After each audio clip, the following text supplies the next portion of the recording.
ওই যে দেখা যাচ্ছে নৌকা। আমার মেয়ে যাবে দাদা বাড়ি, ঢাকায় থাকে আমাদের সাথে। তো কর্মস্থলে থাকার কারণে বাচ্চারা সবসময় আবদ্ধ জায়গায় থাকে, বাসা বাড়িতে। সবসময় চাইছে গ্রামে যাবে, দাদার বাড়ি যাবে, নানার বাড়ি যাবে, ভাই বোনদের সাথে, দাদা দাদির সাথে সময় কাটাবে, খেলাধুলা করবে, ছোটাছুটি করবে। এই জন্য এই বাড়িতে যাওয়ার সময় আমার মেয়ে সবসময় আগে আগে থাকে। দেখা মনে হয় যে সে চিরচেনা পথ রাস্তাঘাট সে সব সময় চেনে। নদীর ধারে আসলেই নৌকাতে চড়বে, এই তার প্রত্যাশা। ওই যে আমাদের একমাত্র নদী পারাপারের মাধ্যম হচ্ছে নৌকা। দীর্ঘদিন যাবৎ এই নদীটি আমাদের এই গ্রামে বয়ে গেছে। তো হচ্ছে এখানে একটা সেতু হয়েও হচ্ছে না। যদি একটা সেতু আছে অনেক দূরে, বয়রা ব্রিজ, এটা আসলে অনেক দূর ঘুরে যেতে হয়, প্রায় ৩-৪ কিলোমিটার ঘুরে যেতে হয়। সময় অনেকটা বেশি লেগে যায়। দেখা যায় যে আমরা ঢাকা থেকে যাই ২-২.৫ ঘন্টায়, কিন্তু এইটুক পার হইতে আমাদের প্রায় ১-১.৫ ঘন্টা লেগে যায়। তো দেখছেন কত লোকজন পারাপার হচ্ছে, শত শত লোক দৈনিক এখানে, হাজার হাজার লোক পার হয়।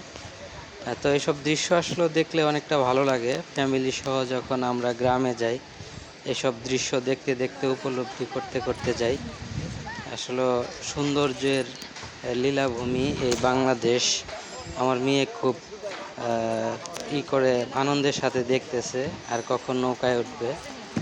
দেখেন, আমার নৌকা দিয়ে শুধু মানুষজন না, গাড়ি ঘোড়া পার হয়, মোটর সাইকেল, অটো, ভ্যান, রিক্সা, এগুলো পারাপার হয়। আসলে শ্রমজীবী মানুষ যারা চড়ে, তারা এখান দিয়ে হাঁস, মুরগি, কৃষি খামারের যত কাঁচামাল আছে, দুধ, এগুলো এই বাজারে নিয়ে আসে। এটা হচ্ছে জগন্নাথগঞ্জ ঘাট। এই ঘাটে চরের সকল কৃষি মালামাল বা কৃষি উৎপাদিত পণ্য এই বাজারে এনে বিক্রি করে সবাই। নৌকা দিয়ে আসে, অনেক দূর দূরান্ত থেকে আসে। সেই কাজীপুর, ভেটুয়া, তারপরে হচ্ছে আরও অনেক ধরনের চর আছে, তারা এখান দিয়ে পারাপার হয়। যমুনা সেতু দিয়ে ঘুরে যেতে হয়, অনেক সময় লেগে যায়। তো আসলে এই যে সৌন্দর্য নদী, এটা সুবর্ণখালী নদী, দেখতে আসলে অনেক সুন্দর, আপনারা মনোমুগ্ধকর দৃশ্য। শহরের কোলাহল থেকে যখন গ্রামে যাই, মনটা ভরে যায়। এই যে নদী পার হয়ে আসছি, প্রায় যে নদীর কিনারায় আসছি, কাছাকাছি। তো এটা আমাদের নিত্যদিনের সঙ্গী, প্রতিদিন এই নৌকা দিয়ে যাতায়াত করতে হয়। নদী পার হয়ে আমরা ভ্যানে উঠব। তো অনেক আগ্রহ নিয়ে বসে আছি, কখন বাড়ি যাব, মন শুধু ছটফট করে বাড়ি যাওয়ার জন্য। তো এই যে দেখেন, নদীর কিনারায় চলে আসছি। এই যে নৌকা ভিড়তেছে, দেখছেন, আসলে অনেক সুন্দর।